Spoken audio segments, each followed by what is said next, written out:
Hello from lovely Philadelphia, which is not as sunny as I would like it. I'm here at the Academy for Private Practice by Above the Law. I'm Joe Patrice. I'm Elie Mystal. I'm Jules Miller. I'm Pavla Kopecna. I'm Laurence Colletti. And we're on the road with the Legal Talk Network.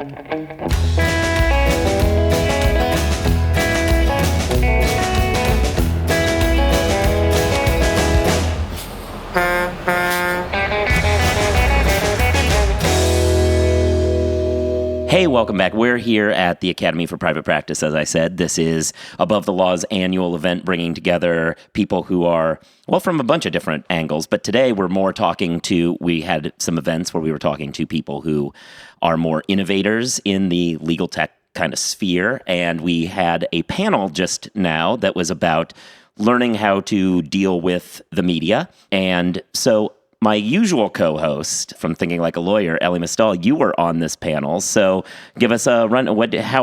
How's your day? I'm thinking about what I said because I believe that I threatened to destroy people like a Tyrannosaurus Rex, which, upon reflection, I'm not sure was the best foot forward to put for Above the Law. I mean, apparently it's like a Tyrannosaurus Rex because you literally made me hold the microphone in front of you rather than use those tiny arms to hold it yourself. Come on, man. Jules, could you say something? Because I really hate this man that I have to work with every day. Talk about how awesome our panel was so I don't have to listen to his voice anymore. We had a really fantastic panel about media training specifically for legal tech entrepreneurs, and there were some awesome lessons learned, and a couple of them were, one, make sure you do your homework. I think that was the thing I took away from it the most, which was in order to reach out to journalists, do your homework, be prepared, and be smart about it. Yeah, I mean, following up on that, like one thing that did come up across a lot of the folks was that knowing the people you're pitching is really the key. Like that's the homework you need because pitching legal technology news is a very different thing than Above the Law. Pavla, you were talking about how you've done it from both sides, receiving the pitches and being the PR person. Like I thought your contribution there was really interesting. So I think PRs often can get a bad reputation amongst journalists, and I do understand it because I did used to be a journalist and have gone through the whole thing of getting hundreds of press releases every day, getting harassed by PRs who feel under pressure to get coverage, asking me, did you get my email? Are you going to reply to my email? Are you going to write a story about me? You should really write a story about me. And it's tough. It can get really difficult to respond to after a while. And I did block some people. So when I became a PR, I was very cognizant of that and tried to be more considerate. I like that story, though. You actually had to block PR people when you were a journalist because they were just too damn annoying. That's right. It's a very small minority. And I don't know if you've ever done the same thing. Have you ever blocked anyone? No, I just get drunk and yell at them on Twitter. Isn't that the appropriate...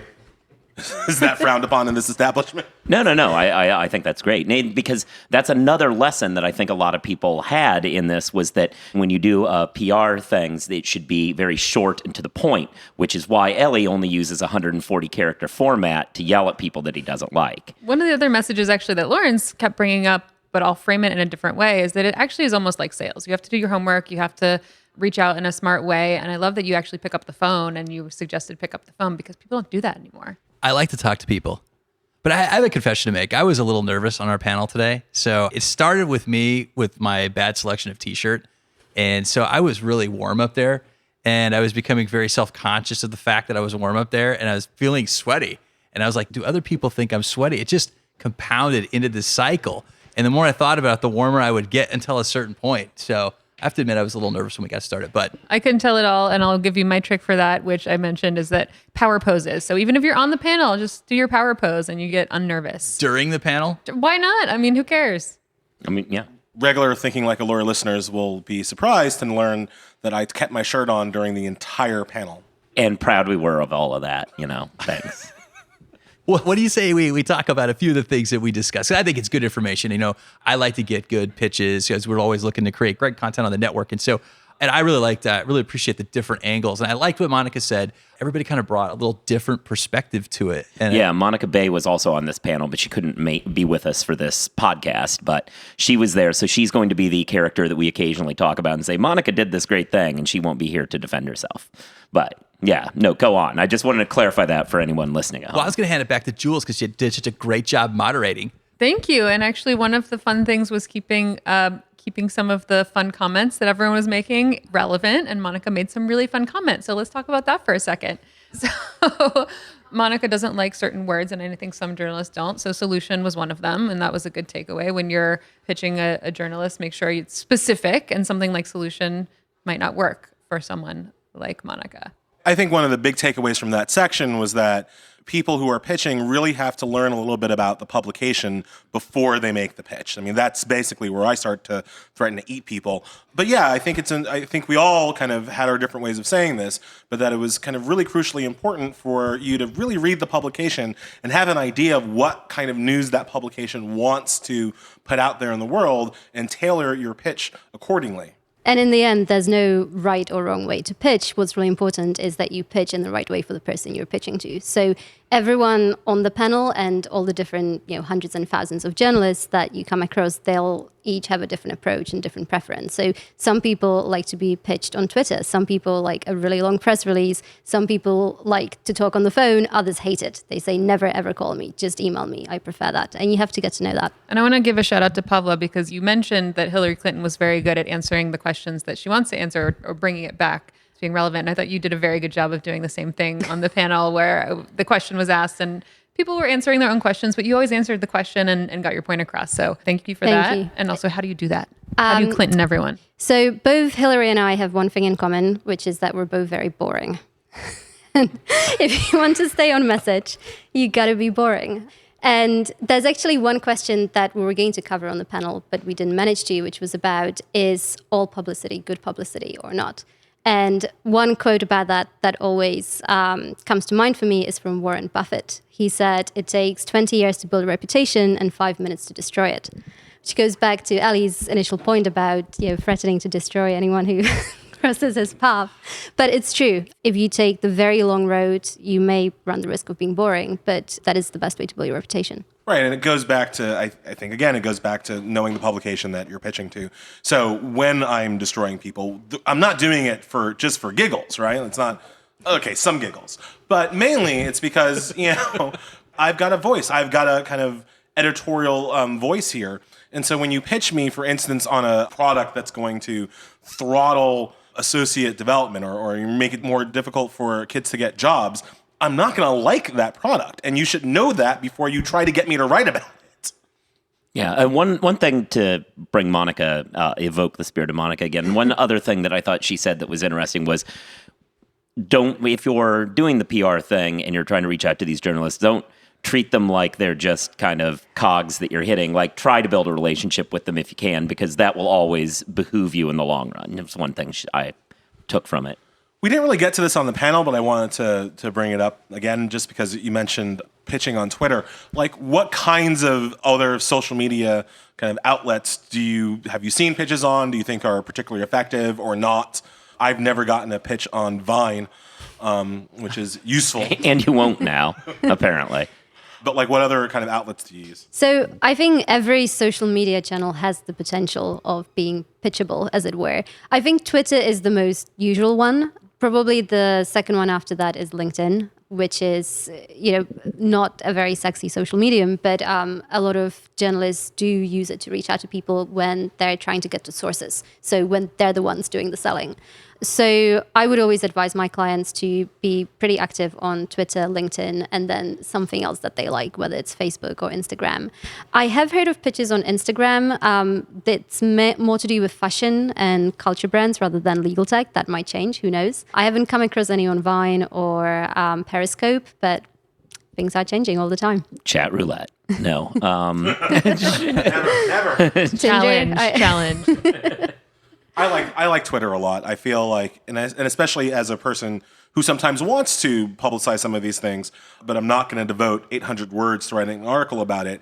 If you send me something on Twitter, it becomes a very easy process for me to just retweet it out to all of Above the Law's followers, which might then get picked up by all of Am Law's followers. Like, it's an easy thing to do, and I don't have to invest like precious time, energy, and drinking time into thinking about what you're pitching. I think it's a good segue. I think that's one of the things that people, when they're reaching out, they don't understand what maybe the media is going through on their side of the equation. And so this is something I always worry about because, we're a good guy organization. We're a bunch of friendly people that work there, but I often worry how we're perceived when we can't respond right away. And I don't want people to think that we're jerks and that we're full of ourselves. I mean, the truth behind it is that there's a lot going on, and you've got deadlines, and there's urgent deadlines, and every day that creeps along, there's another one. And so just because somebody doesn't get back to you doesn't mean that they hate your idea. It just means they can't do it right now. And so my advice on that is to don't give up, and keep trying.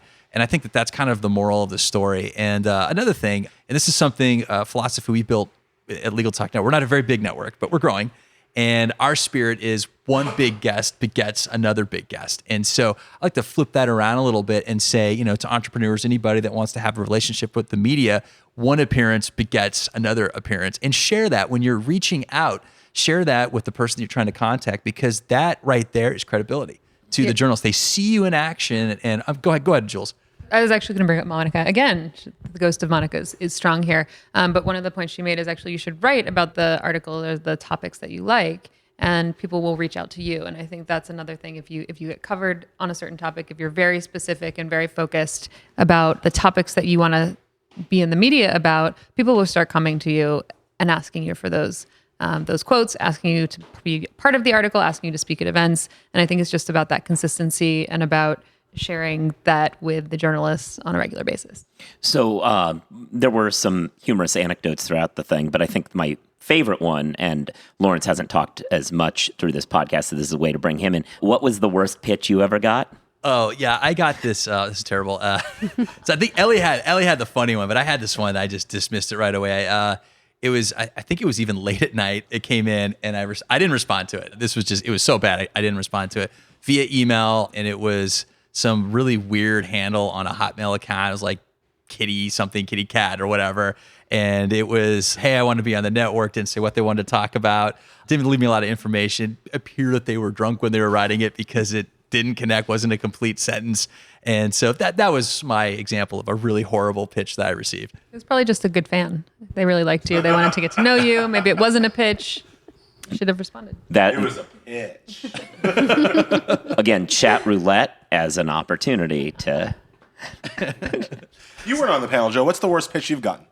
Yeah. Actually, that's weird. I didn't think about that. I actually don't know as though I've gotten any particularly bad ones. I've gotten ones that I just ignore out of hand. Like just I've seen the same one over and over from the same person, and I know it's not any different. But it's not like they're bad. Like they were good the first time, and I kind of like cataloged it, and then the 15th time I was like, "Yep, got it. I know you have a product. Thanks." Can we get into something we didn't get into a lot during our panel? Is that allowed? Can we do that? Yeah, I don't see why not. You can do whatever you want. Okay. Well, one of the things I don't think that we got into was kind of how to set things up in advance of your pitch. And so these are the things that I look at when I'm getting somebody wants to be on the show or they want to get someone they know on the show, that I try to get to a little bit the priming the social media pump and, that being involved. And I think that like LinkedIn is currency for networking. Social media channels are currency for appearances in terms of media. And so I do look at that right away because I want to bring someone on the network that people recognize. I think people get value out of that, trusted thought leaders. And I think that's the information that we want to convey. And so I will look at your following. And it doesn't necessarily have to be a huge following. I sometimes look at the quality of the posts. So if you tweet, how many followers do you have or what do you tweet about? LinkedIn, I actually look at shared contacts, and you obviously can share articles on LinkedIn, but blogging is a huge one that I turn to. I know we're audio and that sounds a little weird, but I look at that thought leader and I want to look at the quality of their work. And so I think that's something that people like priming the pump. The hardest part is getting that pump started. Write those quality articles, be that quotable source in whatever expertise you want to get on the air about. I would say Twitter is really where it's at for me. Like if you've retweeted me before, or if you're kind of important in your space on Twitter, because a lot of times, depending on the issue,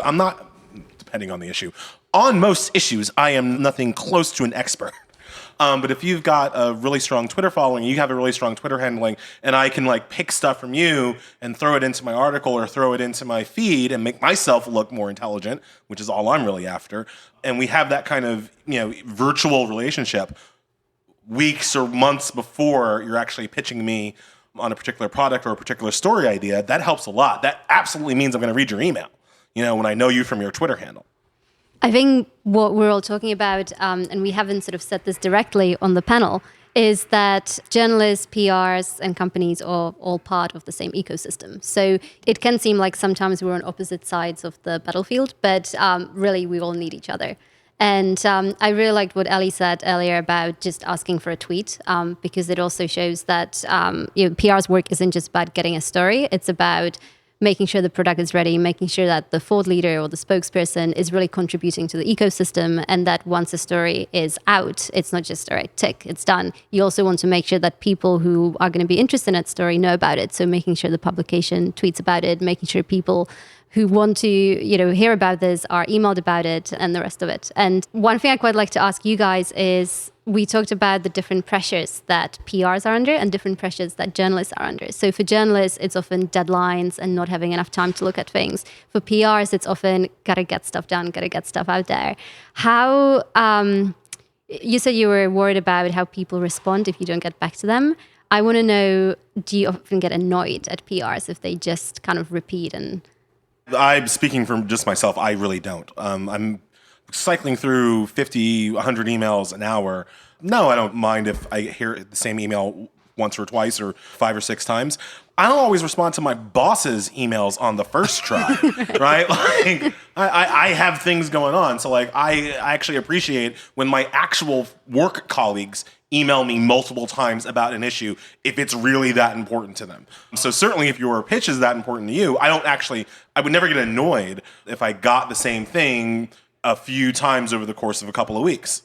Yeah, and having to email you multiple times isn't annoying at all for the rest of us. I said earlier that the bad pitch was like the same thing I got 15 times, but I agree. I don't get angry about that. I understand that they've got a job to do.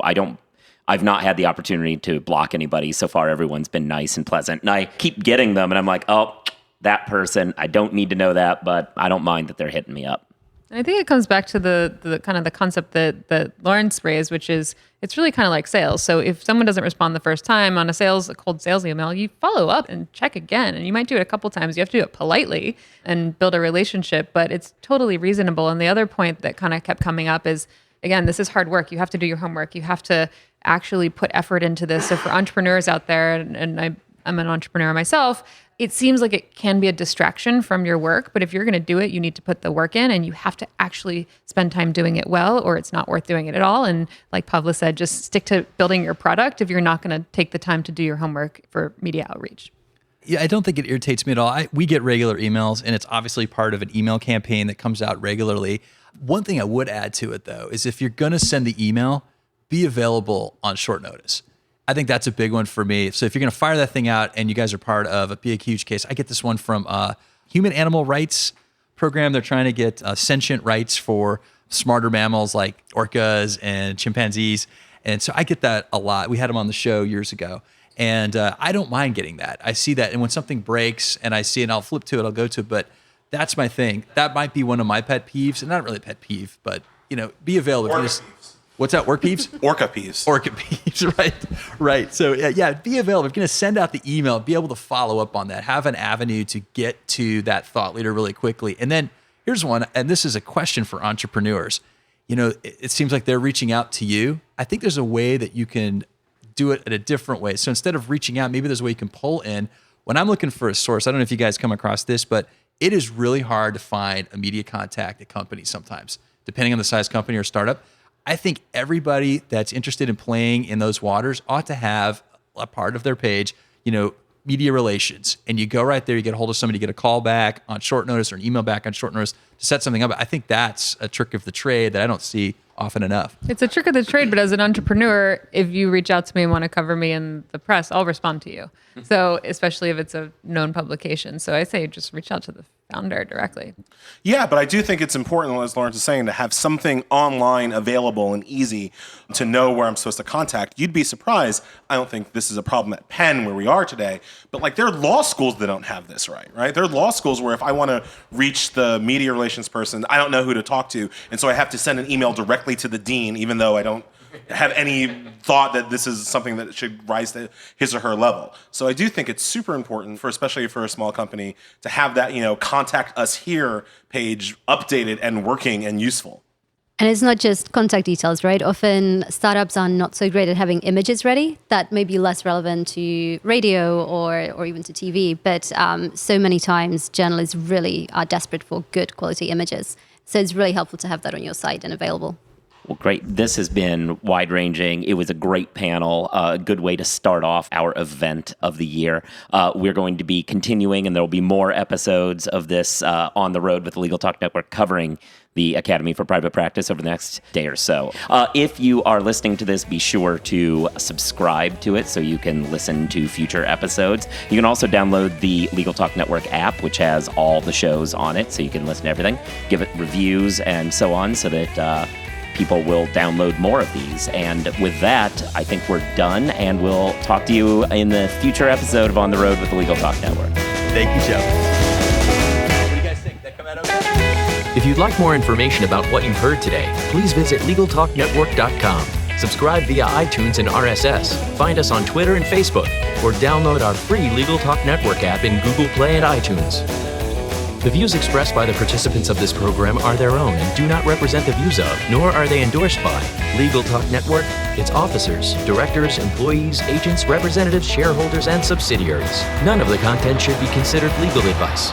As always, consult a lawyer.